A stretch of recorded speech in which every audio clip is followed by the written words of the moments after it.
అన్నదాత అన్నదాత మీ అన్నదాత చెమటోడ్చి ఆహారాన్నందించే రైతన్నా అనునిత్యం నీ కండదండగా నిలిచే నేస్తం ఎవరన్నా అన్నదాత అన్నదాత మీ అన్నదాత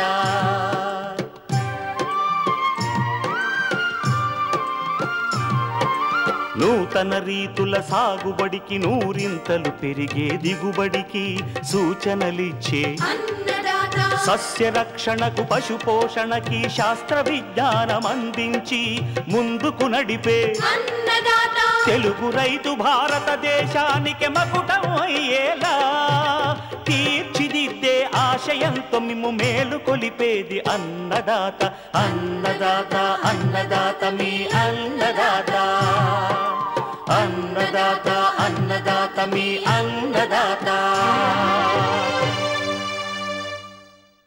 అన్నదాత ప్రేక్షకులకు నమస్కారం. ఈనాటి ముఖ్యాంశాలు: నెల్లూరు జిల్లాలో ఎడగారు సాగు కనువైన వరి రకాలు, ఎండవేడిమి నుండి తట్టుకునేలా మామిడిలో నీరు పోషక యాజమాన్యం, ఇంకా జై కిసాన్ వ్యవసాయ సమాచారం.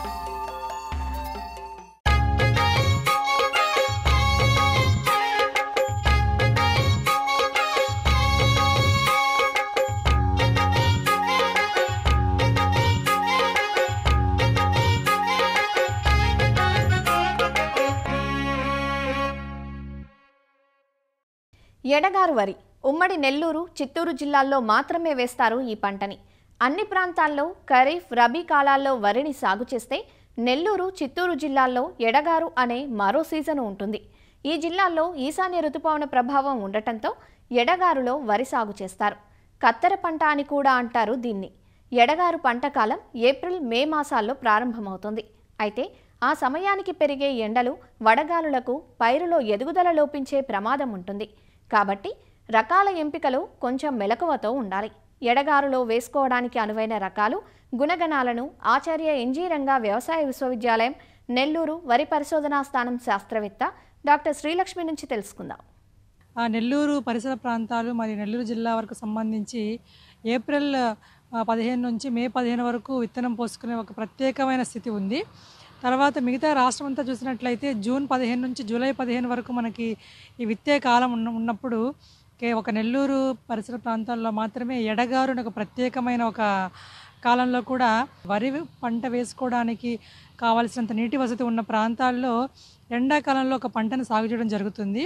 ఇది ఒక ప్రత్యేకమైన కాలంగా మనం పరిగణించవచ్చు. ఈశాన్య ఋతుపవనాల ప్రాబల్యం మన జిల్లా పరిసర ప్రాంతాల్లో ఎక్కువగా ఉంది కాబట్టి మన వేసిన పంటని ఆగస్టు, సెప్టెంబర్ నెల వరకు దాన్ని కోసేయడం జరుగుతుంది. తర్వాత మళ్ళీ నీటి వసతి లభ్యత సరిగా ఉన్నప్పుడు మళ్ళీ నవంబర్ నుంచి మరి ఒక పంట రబీ కాలంలో వేసుకోవడం మనకి జరుగుతూ ఉంది. కాబట్టి ఈ కాలంలో అంటే ఎడగారు కాలంలో వేసుకునే రకాలు చూసినట్లయితే ముఖ్యంగా ఈ అత్యధిక ఉష్ణోగ్రతలు తట్టుకొని, అంటే నర్సరీ నుంచి అధిక ఉష్ణోగ్రతను తట్టుకొని నిలబడగలిగి ఎర్లీ విగర్ అంటాం మనం, ఈ లక్షణాలు ఎక్కువగా ఉండాలి వాటికి. తర్వాత ఈ టిల్లరింగ్ స్టేజ్ నుంచి అంటే దుబ్బు కట్టే దశ నుంచి పూత దశ, తర్వాత గింజ ఫామ్ అయ్యే దశ వరకు కూడా ఏంటంటే పడమటి గాళ్ళు అవన్నీ ఎక్కువగా ఉంటాయి. కాబట్టి వేసిన కొత్తలో ఏంటంటే అర్లీవిగా త్వరగా పెరిగే సామర్థ్యం కలిగి ఉండాలి. అత్యధిక ఎండలకి ఈ పడమటి గాలుల వాటికి తట్టుకునే విధంగా పంట నిలబడగలగాలి. తర్వాత పూత దశ నుంచి కొంత వర్షం మనకి ఉంటుంది కాబట్టి వర్షం వచ్చినప్పుడు కొంచెం ఎక్కువగా వాటిల్లో హైట్ అంటే ఎత్తు పెరిగేదానికి కూడా అవకాశం ఉంటుంది. ఎత్తు పెరిగినప్పుడు ఈ పైరు పడిపోకుండా ఉండాలి. ఈ 3 లక్షణాలను కలిగి ఉన్న మన ఈ రకాలనే ఎంపిక చేసుకోవాల్సి ఉంటుందన్నమాట. అంటే 125 రోజుల కాలపరిమితి ఉండే రకాలు అయి ఉండాలి, ఎక్కువ ఎత్తు ఎదిగి పడిపోకుండా ఉండాలి, తర్వాత ఈ వేడి గాల్పులకు ఏవైతే ఉన్నాయో వాటికి తట్టుకునే విధంగా ఉండాలి. ఈ ఎండ తీవ్రత ఎక్కువగా ఉన్న కాలంలో ఏంటంటే భూమి లోపల ఉప్పు అంతా కూడా మనకి బయటకు రావడం జరుగుతూ ఉంటుంది. ఎక్కువగా ఈ సమస్య ఎక్కువగా ఉన్న ప్రాంతాల్లో కూడా ఈ పంటని ఈ కాలంలో సాగు చేయడం జరుగుతుంది. కాబట్టి కొంతవరకు దీన్ని కూడా మనం అధిగమించి పంట పెరుగుదల మరియు ఉత్పత్తికి అవకాశం ఉండే రకాలనే మనం ఎంపిక చేసుకోవాల్సిన అవసరం ఎంతైనా ఉంది. భరణి అని ఎన్ఎల్ఆర్ 3491 అనే రకాన్ని విడుదల చేయడం జరిగింది. ఇది మధ్యస్థ గింజ రకము. ఎండాకాలంలో బాగా దిగుబడినిచ్చే సామర్థ్యం కలిగి ఉంటుంది. 120 రోజుల్లోనే కోతకొస్తుంది. తర్వాత ఈ క్రమంలో విడుదలైన ఇంకో రకము సోమశిల. ఇది కూడా చూడడానికి 1010 అంటే మన కాటన్ దొర సన్నాలు గింజ నాణ్యతను పోలే ఉన్నప్పటికీ అధిక చౌడును తట్టుకుంటుంది. మరి గింజ పొడవుగా ఉంటుంది కానీ 110 నుంచి 115 రోజుల్లోనే పంట కోతకు వస్తుంది. ఎక్కువగా ఎరువులు వేసినప్పుడు ఏంటంటే పడిపోయేదానికి అవకాశం ఉంది కాబట్టి తక్కువ ఎరువుల వద్ద ఇది అధిక దిగుబడినిచ్చేదానికి ఆస్కారం ఉంటుంది. తర్వాత ఈ క్రమంలో తర్వాత వచ్చిన రకం ఏంటంటే నెల్లూరు మషోరి అని ఎన్ఎల్ఆర్ 3344 3499 అంటాము. ఇది అందరికీ తెలిసిందే. ఇక్కడ నెల్లూరు వ్యవసాయ పరిశోధనా స్థానం నుంచి 2009 సంవత్సరంలో విడుదల చేయడం జరిగింది. పొట్టిగా ఉంటుంది, పైరు పడిపోదు, చౌడు తట్టుకుంటుంది, రబీలో వేసినప్పుడు అగ్గి తెగులు కూడా సమర్థవంతంగా తట్టుకుంటుంది. ఇంకా సన్నగింజ రకము. ఇన్ని లక్షణాలు ఉన్నందువల్ల ఇప్పటి వరకు ఈ రకాన్ని రైతులు వేస్తూ కూడా వచ్చారు. తర్వాత ఈ క్రమంలో ఇంకో రకం కూడా మనం డెవలప్ చేయడం జరిగింది. అది ఎన్ఎల్ఆర్ 3354. ఇది కూడా చూడడానికి పంట గింజ నాణ్యత అంతా కూడా నెల్లూరు మసూరి లాగానే ఉంటుంది. సన్నగింజ రకము, పొట్టిగా ఉంటుంది, 120 రోజుల్లోనే కాల పరిమితితో పంట పూర్తవుతుంది. ఎవరైతే లావు రకాలు కూడా కోరుకుంటారో, కొన్ని చోట్ల లావుకు మార్కెట్ ఉన్న చోట లావు రకాలు కూడా వేసేవాళ్ళు ఉన్నారు. వాళ్ళకి మాత్రము మన దగ్గర నుంచి తయారైనటువంటి ఎన్ఎల్ఆర్ 4002 శ్వేత అనే ఒక రకం ఉంది. ఇది మన సూళ్ళూరుపేట, తడ, పాండిచ్చేరి ఆ ప్రాంతాల్లో బాగా ప్రాచుర్యంలో ఉంది. ఇది కూడా 120 రోజుల్లోనే పంట కోతకు వస్తుంది. రబీలో వేసినప్పుడు అగ్గి తెగులను బాగా సమర్థవంతంగా తట్టుకుంటుంది. కాకపోతే గింజ మధ్యస్థంగా కొంచెం లావుగా ఉంటుంది, ఆ పైరు పడిపోకుండానే ఉంటుంది. కాకపోతే వీటన్నిటికి కూడా మనం నెల్లూరు మసూరితో పోల్చి ఎరువులు మాత్రం వాడకూడదు. తక్కువ ఎరువుల సామర్థ్యం దగ్గర ఇది అధిక దిగుబడిని ఇస్తాయి. ఈ వేడికి ఎక్కువగా తట్టుకునే శక్తిని కలిగి ఉన్న రకం ఇది శ్వేత అనేది. దీని తర్వాత మనం కొత్తగా ఇంకో రకం కూడా తయారు చేయడం జరిగింది. ఇదేంటంటే ఎన్ఎల్ఆర్ 3238 అని. ఇది కూడా చూడడానికి భరణి గింజ అంటే 3491 భరణి గింజని పోలి ఉంటుంది, కానీ గింజ మధ్యస్థంగా ఉంటుంది. రబీకి మళ్ళీ ఎడగారికి 2 కాలాలకు అనువైనది. 120 రోజులకే కోతకు వస్తుంది, పైరు పడిపోకుండా ఉంటుంది. దీనిలో ఇంకో లక్షణం ఏంటంటే దీంట్లో పాలిష్ పట్టిన తర్వాత కూడా మనకి గింజలో ఈ జింక్ ధాతు అనేది కొంత దాదాపు 22 నుంచి 24.5 ppm వరకు కూడా పాలిష్ చేసిన తర్వాత ఉండే బియ్యం గింజల్లో ఈ జింకుని మనం ఉన్నట్టు గుర్తించడం జరిగింది. తర్వాత రబీ కాలంలో మనకంతా ఎక్కువగా ఈ ఆర్ఎన్ఆర్ 1548 కూడా సాగు చేయడం జరుగుతుంది. అది ఇప్పుడు మనం ఈ ఎడగారికి మాత్రం అది సరిపోదు ఆ రకము. ఒకవేళ ఎవరైనా వేసినట్లయితే అది దాదాపు 160 నుంచి 160 రోజుల వరకు కూడా పోయేదానికి అవకాశం ఉంది. సో అది కొంచెం జాగ్రత్తగా గమనించుకోవాల్సి ఉంటుంది. జూలై తర్వాత మనం వేసుకోవచ్చు, కానీ జూలై తర్వాత ఏంటంటే మనకి ఇక్కడ వర్షం, అది ఫ్లవరింగ్ తర్వాత పూత కొత్త దశల్లో మనకి వర్షం వస్తుంది కాబట్టి అప్పుడు మనం పంట నష్టపోవడం జరుగుతుంది. కాబట్టి ఎండాకాలానికి ఆ రకాన్ని మనం సిఫారసు చేయడం లేదు. ఇంకోటి ఏంటంటే మనం డిఏపి ఎరువులు పైపాటుని కూడా ఇప్పుడు వేయకూడదు. వేస్తే ఏమవుతుందంటే ఎండకి మనం పాసరస్ ఎరువులు ఎక్కువగా వాడినట్లయితే పాచి పట్టడం జరుగుతుంది. మళ్ళీ పాచి పట్టినప్పుడు గింజ ఎదుగుదల, మళ్ళీ మొక్క నర్సరీలో మొలకెత్తే సామర్థ్యం కానివ్వండి, ప్రధాన పొలంలో వేసినప్పుడు ఎదిగే సామర్థ్యం కానివ్వండి తక్కువగా ఉంటుంది. అందువల్ల ఎరువుల యాజమాన్యం కొంచెం పాటించి సరైన మన నేలకి వాతావరణానికి సరైన రకాన్ని ఎంపిక చేసుకొని మార్కెట్లో దాని ధరను దృష్ట్యా గుర్తుపెట్టుకొని మనం రకాలు సాగు చేసుకున్నట్లయితే మంచి దిగుబడితో పాటు మంచి ఆదాయాన్ని కూడా పొందేదానికి అవకాశం ఉంటుంది.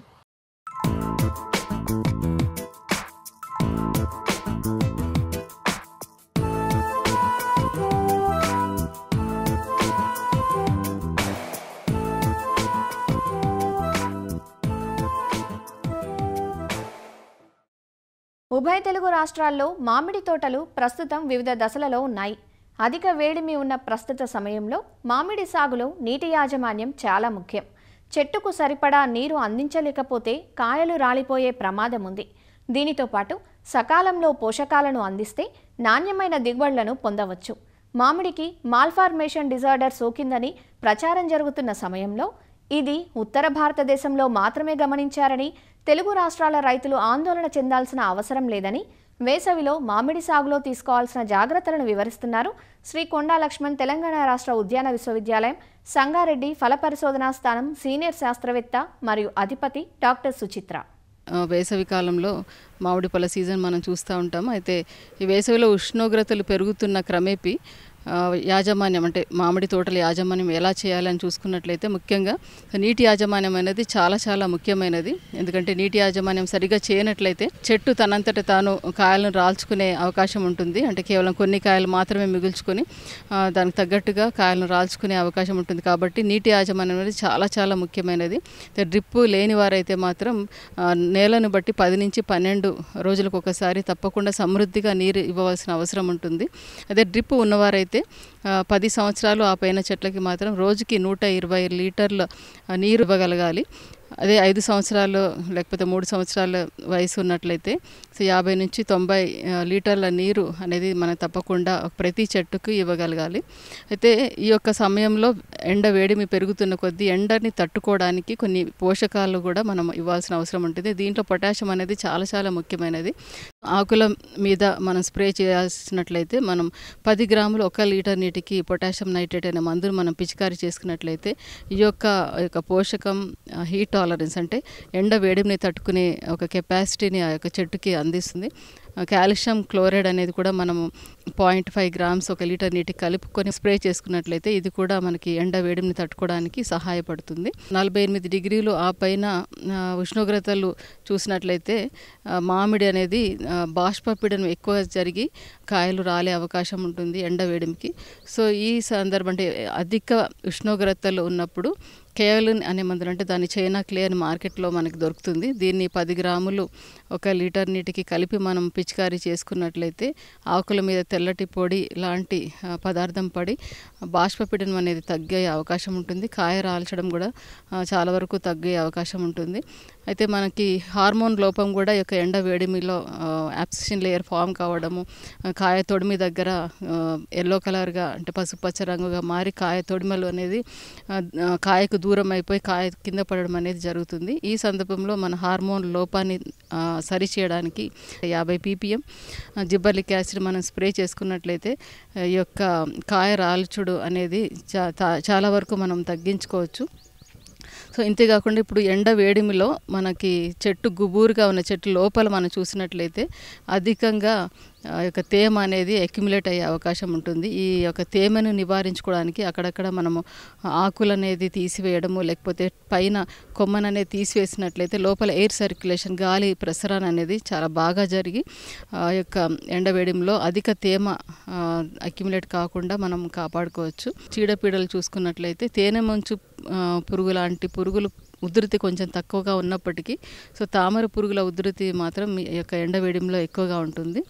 సో దీనికి నివారణగా మనము పిప్రోనిల్ లాంటివి అది 2 మిల్లీలీటర్లు 1 లీటర్ నీటికి కలిపి దాని తర్వాత ఎసిఫేట్ అనే మందుని 1.5 గ్రాములు 1 లీటర్ నీటికి కలిపి ఇలాంటి మందులు మళ్ళీ ఇమిడాక్లోప్రిడ్ అనే మందును 0.5 మిల్లీలీటర్లు 1 లీటర్ నీటికి కలిపి మనం మార్చి స్ప్రే చేసుకున్నట్లయితే దీంతోపాటు మనం వేప నూనె కూడా మనం స్ప్రే చేసుకున్నట్లయితే చాలా వరకు ఈ తామర పురుగును అనేది నివారించుకోవచ్చు. అయితే ఎండ వేడిమి అంటే ఉష్ణోగ్రత సమయంలో కోత కోసే రైతులు కేవలం సాయంత్రం పూట మాత్రమే వీటిని కోయవలసిందిగా కోరుతున్నాం. కోసిన కాయలు వెంటనే మనము చల్లటి నీటిలో కానీ పెట్టినట్లయితే ఈ యొక్క ఫీల్డ్ హీట్ దాంట్లో ఏదైతే ఉష్ణం ఉందో అదంతా కూడా బయటికి పోయి ఇక ఫీల్డ్ హీట్ అనేది తగ్గే అవకాశం ఉంటుంది.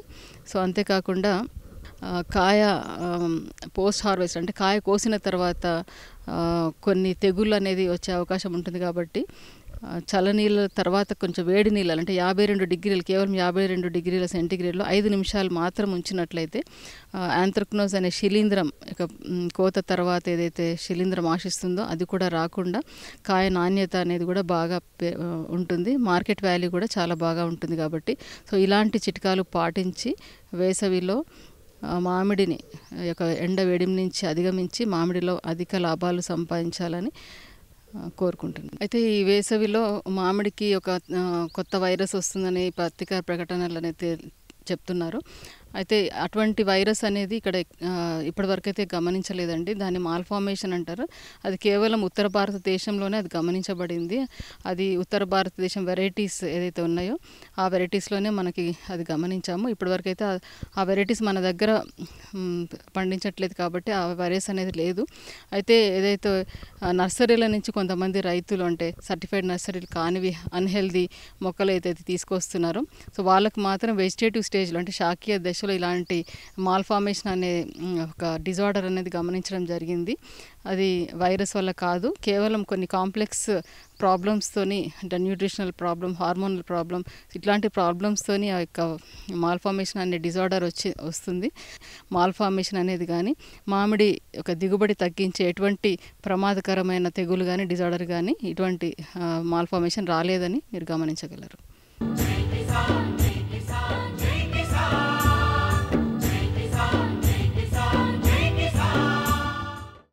వ్యవసాయ సమాచారం ఇప్పుడు జై కిసాన్లో చూద్దాం. ఖమ్మం జిల్లా వైరా కృషి విజ్ఞాన కేంద్రంలో 2025-26కు గాను మధ్య తెలంగాణ మండల వ్యవసాయ పరిశోధన విస్తరణ సలహా సంఘం సమావేశం నిర్వహించారు. మధ్య తెలంగాణ మండలం క్రిందకు వచ్చే ఉమ్మడి ఖమ్మం, వరంగల్, మెదక్ జిల్లాల కేవీకేలు, ఏరువాక కేంద్రాలు, వరంగల్ ప్రాంతీయ వ్యవసాయ పరిశోధనా స్థానం శాస్త్రవేత్తలు ఈ సమావేశంలో పాల్గొన్నారు. ప్రధాన పంటల్లో వ్యాపించే చీడపీడలు, వాటి నివారణ, వాతావరణ పరిస్థితులకు అనుగుణంగా రూపొందించిన కొత్త వంగడాలు, దిగుబడుల స్థాయి వంటి అనేక అంశాలను తెలియచేశారు.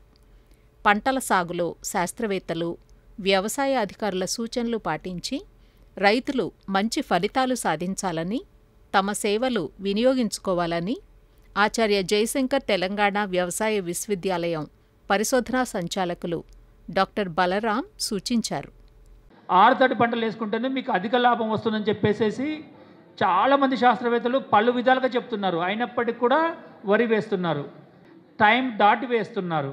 వ్యవసాయ శాస్త్రజ్ఞులు చెప్పిన మాటలు వినాలి. ఎందుకంటేనే వారు చెప్పిన మాటల్లో మీరు నష్టపోకూడదు, ఒక పైసా లాభం పొందాలన్న ఉద్దేశంతో చేస్తున్నవి తప్పితే మిమ్మల్ని నష్టపరచడానికి చేస్తున్నవి కాదు. మీరు అనాలోచితంగా ఎటువంటి ఆలోచన లేకుండా మీకు ఇష్టమున్న రీతిలో పక్కన్న రైతులను చూసేసి మీరు గాన ఫాలో అవుతేను దానికి నష్టానికి మీరే బాధ్యులవుతున్నారు. ముఖ్యంగా సమస్యలు ప్రతి పంటలో అనేక రకాల చీడపీడలు వస్తాయి. మనకు యాసంగి లోపల మనకున్న పెద్ద సమస్య చలి, సెలినిటీ టెంపరీ అయినప్పటికీ కూడా కోల్డ్ ఎఫెక్ట్ అనేది ప్రతి సంవత్సరం రైతులను ఇబ్బంది పెడతా ఉన్నది. దీని ద్వారా ఏంటంటే పంట ఎదుగుదల సరిగా లేకపోవడం వల్ల వరి నారులు చనిపోవడం చేత రైతులు ఏది పడితే అది పిచికారీ చేయడం చేత ఖర్చు బాగా పెరుగుతూ ఉన్నది. సో చలి ప్రభావానికి మంచి యాజమాన్య పద్ధతులు ఉన్నాయి, మనం చేసినాం అవన్నీ, కానీ ఒక్క రైతు కూడా ఫాలో అవుతలేరు వాటిని. అంటే వరి నారుని ఎట్లా పెంచాలి, విపరీతంగా జింకు డెఫిషియన్సీ వస్తూనే ఉన్నది. ముఖ్యంగా ఇటు చలి ప్రభావం కానివ్వండి, కాంప్లెక్స్ ఎరువులను పైపాటుగా వేయడం వల్ల కానివ్వండి వచ్చేటువంటి సమస్యలు మళ్ళీ రానే వస్తున్నాయి. స్టెమ్ బోరర్ కూడా అంటే యాజమాన్య పద్ధతులు మంచిగా ఉన్నాయి మనకు, నార్మల్ ఎట్లా చేయాలి, ప్రధాన పొలంలో ఎట్లా చేయాలి, మాస్ ట్రాపింగ్ ఎట్లా చేసుకోవాలని, కానీ ఎవరు కూడా ఏ పొలంలో చూసినా కనిపిస్తలే మనకు. నెక్స్ట్ మేజ్లో కూడా ఫాల్ ఆర్మీ వార్మ్ను ముఖ్యంగా ఎక్స్టెన్షన్లో ఉన్నటువంటి కేవీకేస్ డాట్ సెంటర్ యొక్క శాస్త్రవేత్తల కృషి వలన ఇవాళ మొత్తం మొక్కజొన్న లోపల ఫాల్ ఆర్మీ వార్ను అన్ని దశలలో కూడా రైతాంగం అద్భుతంగా కంట్రోల్ చేయగలుగుతున్నారు. మనం అపరాల్లో మంచి మంచి రకాలను రూపకల్పన చేసినాం. మనం వరి దీంట్లో చలిని తట్టుకునే రకాలని అభివృద్ధి చేయమని చెప్పి అడగడం జరిగింది. రైతు సోదరులు చాలా సమస్యలు ఎదుర్కొంటున్నారు. అంటే ఈ చలి ప్రభావం వల్ల ముఖ్యంగా దానికి తట్టుకునే రకాలు అంటే చలిని తట్టుకునే రకాలు రూపకల్పన చేయవలసిన అడిగినప్పుడు వ్యవసాయ పరిశోధన స్థానం రుద్రూరు, అదేవిధంగా ప్రాంతీయ వ్యవసాయ పరిశోధన జగిత్యాల, అదేవిధంగా IIRR హైదరాబాద్ వారి దాని మీద ఎక్కువగా పరిశోధన చేస్తున్నారు. దానిలో భాగంగా రుద్రు నుంచి విడుదల చేయబడిన RDR 1162 రకము సన్నగింజ కలిగి తక్కువ కాల పరిమితి కలిగి బాగా ఉన్నట్టు నిరూపించబడింది. కురవాల్సినటువంటి మోతాదు కురవాల్సిన సమయంలో కురవకుండా ఉండడం వల్ల వివిధ పంటలలో ఎదుగుదల కానీ అలాగే చీడపీడల ఉధృతి కానీ నిర్దేశించడం జరిగింది. మధ్య తెలంగాణ మండలంలో ఉన్నటువంటి 6 విస్తరణ యూనిట్స్ కూడా గత సంవత్సరం రోగ నిర్ధారణ క్షేత్ర సందర్శనలు ఆల్మోస్ట్ 122 వరకు చేయడం జరిగింది. స్వతహాగా మనం ఎప్పటి నుంచో చెప్తున్నాము ఆలస్యంగా నాటినటువంటి వరిలో ఉల్లికోడు పెరుగుతుంది అని. కాకపోతే ఈ మధ్య కాలంలో సాధారణ సమయంలో నాటినటువంటి వరి పొలాల్లో కూడా ఉల్లికోడు గమనించడం జరుగుతుంది. తర్వాత ఎక్కువగా ఉండడము, అలాగే యాసంగిలో కూడా మొదటి దశ కూడా ఎక్కువగా విపరీతంగా పెరుగుతున్నట్లు ముఖ్యంగా సిద్దిపేట అలాగే దానికి అనుసంధానంగా ఉన్నటువంటి ప్రాంతాలలో ఈ కాండం తొలచు పురుగు ఎక్కువగా ఆశించడం అవుతోంది. అలాగే గత 2 సీజన్ల నుంచి కూడా దీని ఉధృతి పెరుగుతూ ఉంది. పంట క్షేత్రంలో చేసినటువంటి పరిశోధనలు, ముఖ్యంగా ఆన్ ఫార్మ్ ట్రయల్స్ కనుక చూసుకున్నట్లయితే 3 కేవీకేల్లోనూ అలాగే 3 డాట్ సెంటర్లో సుమారు 45 ఆన్ ఫార్మ్ ట్రయల్స్ యాసంగిలో వానాకాలంలో చేయడం జరిగింది. ముఖ్య అతిథిగా విచ్చేసిన ఖమ్మం కలెక్టర్ ముజమ్మిల్ ఖాన్ వ్యవసాయ రంగ అభివృద్ధికి ప్రభుత్వ అధికారులు తీసుకోవాల్సిన చొరవ గురించి మాట్లాడారు. క్షేత్రస్థాయిలో రైతుల కష్టాలు తెలుసుకుంటూ శాస్త్రవేత్తలు, వ్యవసాయ అధికారులు వారిలో విజ్ఞానాన్ని నింపాలని కోరారు. వ్యవసాయానికి అనుబంధంగా ఉన్న శాఖలు సమన్వయంతో పనిచేసి అన్నదాతలకు ఎలాంటి ఇబ్బందులు లేకుండా దృష్టి పెట్టాలన్నారు. రైతులు లేకుండా అభివృద్ధి ఉండదు. రైతులు బాగుపడితేనే దేశ అభివృద్ధిలో అర్థం అనేది ఉంటుంది. యావరేజ్ ఏజ్ ఒక ఫార్మర్ చూస్తున్నారండి, ఎంత ఉంది? 45-50 కింద ఉన్న రైతులు ఎవరైనా దొరుకుతున్నారు ఆ ఫీల్డ్లో? వచ్చే తరం ఎక్కడ పోయిందంతా? ల్యాండ్ ధరలు పెరుగుతూ పోతున్నాయి, వ్యవసాయంలో లాభం తగ్గుతూ పోతుంది. ఆ పరిస్థితిలో ఎవరున్నా కానీ ఏం చేస్తారు? ఏం పండించాలనేది మనం రైతుల దగ్గర తీసుకెళ్ళినప్పుడు చెప్పడం ఒకటే కాకుండా వాళ్ళ బాధలను మనం పూర్తిగా అర్థం చేసుకోవడం, రైతుతో మాట్లాడినప్పుడు కష్ట సుఖాలను అర్థం చేసుకుంటూ, వాళ్ళ ఒత్తిడిని అర్థం చేసుకుంటూ, వాళ్ళ ఊర్లో పోయే వడ్డీ రేట్ ఎంత అర్థం చేసుకుంటూ, ఎక్కడి నుంచి డబ్బులు వస్తున్నాయి, పెట్టుబడి ఎక్కడి నుంచి, మార్కెట్ వెళ్ళడంలో పోయినసారి కష్టం ఏం వచ్చింది, తేలిగ్గా చెప్పేసి పోయినసారి చిల్లికి మీకు 20,000 వచ్చింది, ఈసారి 14,000 ఉంది, అమ్ముకుంటే పో లేకపోతే పోదని చెప్పడం కాదండి. ఎందుకు తగ్గింది, దీనికి ఒక సంవత్సరం ముందే మనం ప్లాన్ చేసుకుంటూ రేట్ ఏమైనా తగ్గబోతుంది, నీకున్న 3 ఎకరాలు వేరే పంట కూడా వేస్తావా, లేకపోతే ఫిష్ కూడా పెడతావా, పౌల్ట్రీ కూడా పెడతావా, బర్రెల్ని ఇవన్నీ గొర్రెల్ని కూడా పెట్టుకుంటూ ఆదాయాన్ని ఏమైనా డైవర్సిఫై చేసుకుంటావని ముందు చర్చ అవ్వాలి. ఇలా మన రైతులతో చేస్తూ పోతే మనపైన నమ్మకం పెరిగి నమ్మకం అనేది వస్తుంది. ఇప్పుడు ఏం పండించాలి, ఎక్కడ పండించాలని నిర్ధారించుకున్న తర్వాత ఎలా పండించాలి అనే దానిపైన విపరీతంగా మన దేశంలో చర్చ పెట్టుకోవచ్చండి. ప్రతి గ్రామంలో మనం ఇంత టార్గెట్ పెట్టుకుంటూ ఇది చేయండి, ఇది చేసిన తర్వాత రైతులు తీసుకొని వచ్చి చూపించడం అనేది చేస్తే కానీ ఆ సైన్స్ అనేది, విజ్ఞానం అనేది ఫీల్డ్కి పూర్తిగా వెళ్ళదు. 5వది చాలా కీలకమైన అంశం సమన్వయం. మా జిల్లాలో ప్రతి గ్రామంలో, ప్రతి మండలంలో, ప్రతి డివిజన్లో, ప్రతి జిల్లా స్థాయిలో కోఆర్డినేషన్ గ్రూప్స్ అని పెట్టుకున్నామండి ఫార్మర్స్కి. గ్రామంలో Panchayat secretary, agriculture extension officer, AE irrigation, AE electricity. మండల స్థాయిలో తహసీల్దార్ గారి ఆధ్వర్యంలో ఎంఏఓ గారు, ఎంపీడీఓ గారు, మండల పంచాయతీ అధికారి గారు, ఇరిగేషన్, ఎలక్ట్రిసిటీ. జిల్లా స్థాయిలో 7 శాఖల నుంచి జిల్లా స్థాయి అధికారులు, ఇవే శాఖలకు సంబంధించింది. వీళ్ళకి ఒకే టార్గెట్ ఇచ్చాం, రైతుకి లాభం లాగాలి. ఎలా లాగుతారు? మీరు 5 కూర్చొని 7 కూర్చొని మాట్లాడండి అంటే అప్పుడు ఏం చేస్తారు? ఇరిగేషన్ డిపార్ట్మెంట్ ఏమో మా సెక్రటరీ గారికి ఇది మా ఇరిగేషన్ షెడ్యూల్, ఇప్పుడు వాటర్ అందుతుంది చూసుకోండి. ఎలక్ట్రిసిటీ వాళ్ళేమో మోటార్లు కరెక్ట్గా నడిచేటట్టు, కరెక్ట్ టైంలో ఇచ్చేటట్టు, పొద్దున సాయంత్రమా ఎప్పుడు ఇవ్వాలని అది చూసుకోవడం. రెవెన్యూ సమస్యలు ఏమైనా లా అండ్ ఆర్డర్ ఇష్యూలు వస్తున్నాయి, ముందు డ్రైవ్ చేయనియట్లేదు, కెనాల్ని బ్లాక్ చేస్తున్నారు, వాళ్ళు కోఆర్డినేషన్ చేసుకుంటూ ముందు డ్రైవ్ చేసేయడానికి కోఆర్డినేషన్ అథారిటీలుగా వాళ్ళని పెట్టడం. ఇవన్నీ చర్చలు పెట్టుకుంటూ మాకు కూడా ఫీడ్బ్యాక్ అందరి నుంచి వస్తుంది, మేము కూడా అందరితో మాట్లాడగలుగుతున్నాం.